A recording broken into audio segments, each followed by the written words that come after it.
Você é usuário do Enscape e quer saber muito sobre as novidades que virão na próxima edição, a versão 3.5? Eu tive acesso às novidades e eu quero comentar hoje aqui com vocês sobre elas. E também a gente dá uma olhadinha sobre o que eles estão pretendendo implementar nas próximas versões. O meu nome é Renato e bem-vindo ao meu canal, onde eu falo sobre 3D, arte digital e tecnologia. Essa primeira novidade que está aqui, ela fala o seguinte: você vai poder trocar os materiais e as cores dos ativos. Para quem conhece o Enscape sabe que ele tem uma biblioteca muito grande de ativos, seja de mobiliário, seja de vegetação, enfim, uma série de coisas. O que é muito bom, porque eu simplesmente arrasto para dentro da minha cena e o bloco está lá. Eu não preciso ficar me preocupando com escala, não preciso ficar preocupando em trazer os blocos e etc. E eu tenho uma grande dificuldade, assim como é no Lumion, que eu não consigo editar esses blocos. Então eu tenho que aceitar da forma que ele vem. O máximo que eu consigo é alterar giro, tamanho, enfim, algumas coisas do tipo. E agora essa novidade está dizendo, e quem acompanha o fórum do Enscape sabe que há muito tempo o pessoal pede isso, é que eu vou poder, finalmente, graças a Deus, trocar os materiais e as cores desses blocos. O que pra gente vai trazer uma diversidade muito grande. Então eu vou poder utilizar aquela mesa que eu gosto tanto, poder colocar a minha madeira do estilo Frejó, por exemplo, ou um MDF preto, um MDF azul, enfim, alguma coisa do tipo. Então essa notícia está remetendo a isso, que você vai poder editar esses blocos. Só me resta uma dúvida, e aí eu não sei se eu tô sendo muito pessimista ou não, qualquer coisa comenta aqui embaixo o que vocês acham sobre isso, se não vai poder usar apenas alguns tipos de materiais. Se eu vou ter controle de, por exemplo, poder trocar o reflexo, trocar o bump, trocar o displacement desses materiais. Isso eu fico com um pouquinho de pé atrás quando a gente fala de grandes novidades dessa, principalmente porque a gente vai mexer em blocos que provavelmente tem algum tipo de registro, algum tipo de direito. Então eu não sei, eu vou, por exemplo, pegar um carro que ele é claramente uma Ferrari, claramente uma BMW, e neste material desse carro eu vou poder colocar uma ferrugem, um amassado, um riscado, alguma coisa assim. Não sei. Só por curiosidade para vocês, os jogos de corrida, uma boa parte deles não tem Ferrari, esse tipo de carro, porque as produtoras não aceitam que os carros fiquem amassados e sofram algum tipo de colisão, para não estragar a marca. Então, é de se esperar, vamos ver, mas a novidade é boa, vale a pena. Essa novidade aqui, que ele fala ativos com variantes, mais ou menos uma novidade, não é algo tão relativamente assim, importante para estar presente na primeira página do Enscape, mas vamos lá, eu entendo o valor dela. Está dizendo o seguinte: você tem uma série de ativos e ele vai trazer algumas variantes dela. Por exemplo, eu tenho um carro e eu posso, sem muita escolha, muita dificuldade, escolher se esse carro vai estar, por exemplo, com farol aceso, farol apagado, com motorista, sem motorista, se ele vai ter uma placa ou não, e aí vou viajar a placa da União Europeia, a placa americana, a placa brasileira, enfim. Ou eu posso simplesmente tirar a placa, cor desse veículo e etc. Então, isso são variantes. Ele fala, por exemplo, na vegetação. Pode ser que eu tenha uma mesma árvore e essa árvore está programada para dias de primavera, dias de outono e dias de inverno. Então, se a gente observar essa vegetação, ela pode estar muito bem verde, florida, folhas amarelas e laranjas, né, tons de outono, ou ela pode estar simplesmente sem folhas. Então, isso são variantes que eu simplesmente vou escolher de acordo com as minhas necessidades. Então, assim, não é lá uma grande novidade, é uma variação, nada mais são do que novos assets sendo colocados na biblioteca. Então, assim, não enxergo como uma grande novidade do 3.5, mas é alguma coisa nova que vem por aí, né? Então, vamos partir para a próxima para a gente ver se é melhor do que essa. Bom, vamos continuar aí, então. Então, a próxima novidade que ele fala é essa aqui, que ele está dizendo que vai ser possível deixar em modo preto ou branco para ativos. Então, vamos fazer aqui só um parênteses rapidinho em termos de instrução. E pode ser chamado de ativo, asset, bloco, modelo e etc. Tudo aquilo que a gente traz para a cena que é modelado, tá? Então, tudo que você tem na sua cena é, de certa forma, um ativo. E o que ele está falando aqui? Eu vou poder transformar qualquer bloco que está na minha cena, e aí eu acredito que são os blocos em Enscape apenas, ou alguma propriedade que você vai dar para o bloco, você poder transformar ele totalmente preto ou totalmente branco, para você poder tirar o foco desses objetos e levar para outros lugares que são mais necessários, tá? Aqui fica a minha primeira dúvida, que é a seguinte: eu não sei se esse transformar em totalmente branco e totalmente preto, se é transformar em silhueta, ou seja, você vai ter o bloco bonitinho colocado ali e ele é uma cor sólida branca, uma cor sólida preta, ou ele é o ativo todo modeladinho, bonitinho, e ele é como se fosse um gesso, como se fosse, né, uma massinha, alguma coisa assim, uma cor branca ou preta. Vamos ver. Então, como é que funciona só em linhas gerais? Seria como se eu tivesse, por exemplo, um ambiente modelado, igual esse aqui que vocês estão me vendo, que é o meu escritório, e eu quisesse dar algum tipo de destaque para algum tipo de asset e eu queria tirar o foco de outras coisas. Então, seria como, por exemplo, se esse meu microfone aqui fosse o asset que eu quisesse dar destaque. Então, eu poderia, se eu fosse um objeto, minha mesa, etc., poderia deixar tudo isso preto e branco, e aí só o microfone estaria colorido. Então, eu traria atenção direto para ele, tá? Então, seria mais ou menos essa ideia que está colocada aqui. Ela é interessante para apresentação, eu concordo. Tem que saber usar muito bem isso. Agora, uma das coisas que me preocupa é que o Inkscape está aumentando demais a sua gama de atividades e está começando a fugir um pouco do que é só a modelagem. Opinião minha, né? Eu acho que as coisas têm que fazer as suas determinadas coisas. Então, se ele gerasse mapa de cor ou de ID, seria muito mais interessante em termos de pós-produção do que isso. Mas eu concordo que é uma pós-produção muito rápida dentro do software. Há de se ver. Aliás, para você que gosta de fazer pós-produção, e você deve fazer pós-produção nas suas imagens para apresentar para o seu cliente, não simplesmente jogar lá no Instagram suas imagens ou mandar um monte de imagens para o cliente, existe uma série de coisas interessantes para você fazer. Uma delas é aprender a mexer em Canva. Eu vou fazer mais para frente um vídeo aqui de Canva ensinando algumas coisas básicas de como fazer uma apresentação bonita, simples, rápida e até elegante. Mas enquanto eu não faço esse vídeo, você pode clicar aqui embaixo na descrição. Eu estou colocando um link para você adquirir um pacote de apresentações em imagem de Canvas para arquitetura, que são muito bons, tá? Eu já usei muitas vezes, então eu usei, eu aprovo, eu recomendo, tá? Então vamos lá para a próxima novidade. Bom, gente, a próxima novidade é a seguinte. Dentro dos assets que eu tenho, dos ativos que eu tenho na biblioteca minha do Inkscape, eu tenho diversas bibliotecas de blocos de iluminação, tem guirlanda, tem lareira, enfim, tem uma série de coisas que são objetos referentes à iluminação ou tem algum tipo de iluminação embutida nela. Qual é um grande problema? Eu não consigo acender isso. Por incrível que pareça, esses blocos são totalmente estáticos em relação à iluminação. E às vezes ele é um bloco bonito e aí você tem que fazer uma gambiarra para fazer uma luz sair de lá de dentro. E quem trabalha com Escape já viu que isso vem no formato de proxy e é difícil você acertar as coisas dentro do proxy. É um pouco complicado. Mas enfim, vamos lá. Essa novidade está querendo trazer isso. Então eu vou ler aqui para vocês para que fique muito claro. Ativos com luzes configuráveis. Essa funcionalidade oferece vantagem de configuração de luzes vinculadas a todos os adereços de iluminação.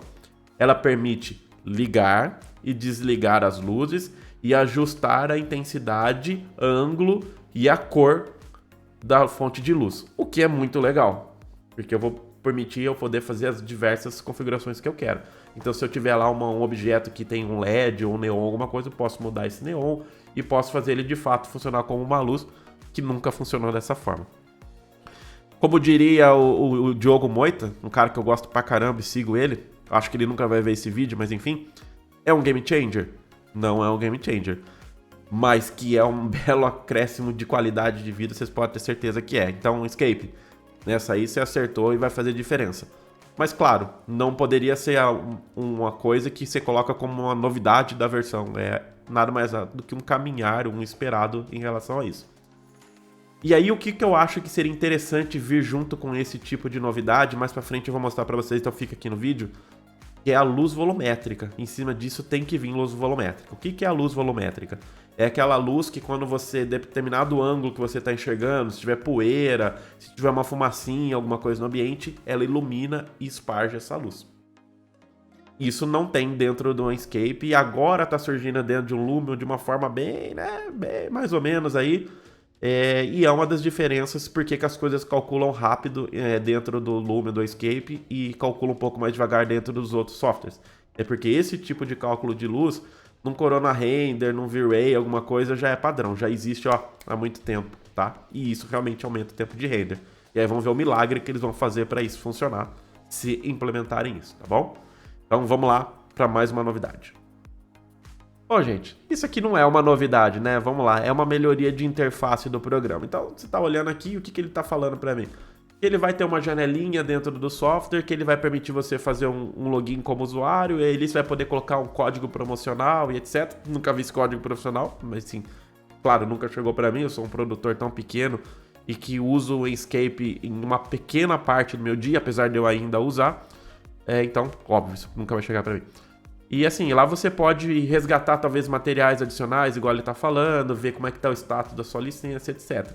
Isso é muito mais para eles do que pra gente, né? É uma ferramenta de menu embutido que eles vão arrumar aí de controle de usuário, tá? Uma área de usuário, área de configuração, enfim. Então, eu não considero isso uma novidade não, mas é legal que vai ter dentro do software, é um caminho a menos que você precisa fazer para chegar em algum lugar, né? Então, é isso aí, Inkscape. Isso aqui eu não tenho muito o que comentar com vocês não, tá bom? Bom, galera, então essas são as novidades prometidas no site da Inkscape para a versão 3.5.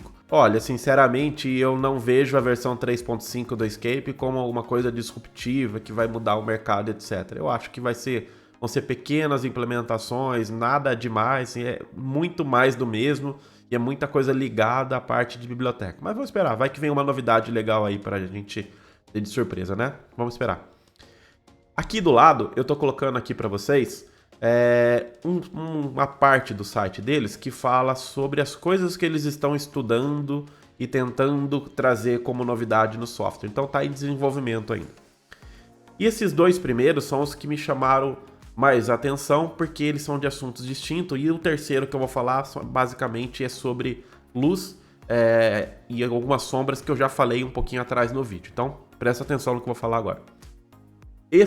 Essa questão aqui de Dual Layer Materials é uma das coisas mais importantes na renderização, porque ele permite você ampliar o seu material, a sua execução de material, de uma maneira inacreditável. Por quê?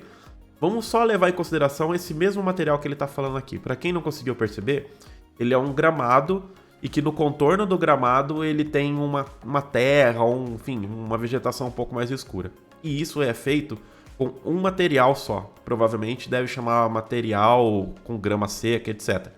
Então ele combina os dois materiais dentro da mesma face, dentro do mesmo plano, e aí permite fazer isso. Claro que deve ter provavelmente, como é no Corona Render, que eu sou fã, algum tipo de mapa que vai delimitar onde é o material 1, que é esse marrom, e aonde que é o material 2, que é essa grama. Óbvio, né? Precisa ter um mapa branco e preto para falar onde é um e outro.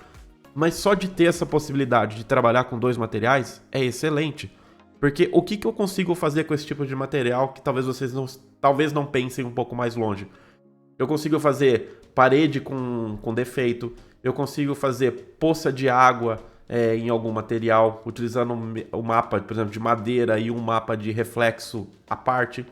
Eu consigo fazer material desgastado, eu consigo fazer pichação, por exemplo, eu consigo fazer cartaz, consigo fazer uma série de coisas que são materiais com imagens sobrepostas.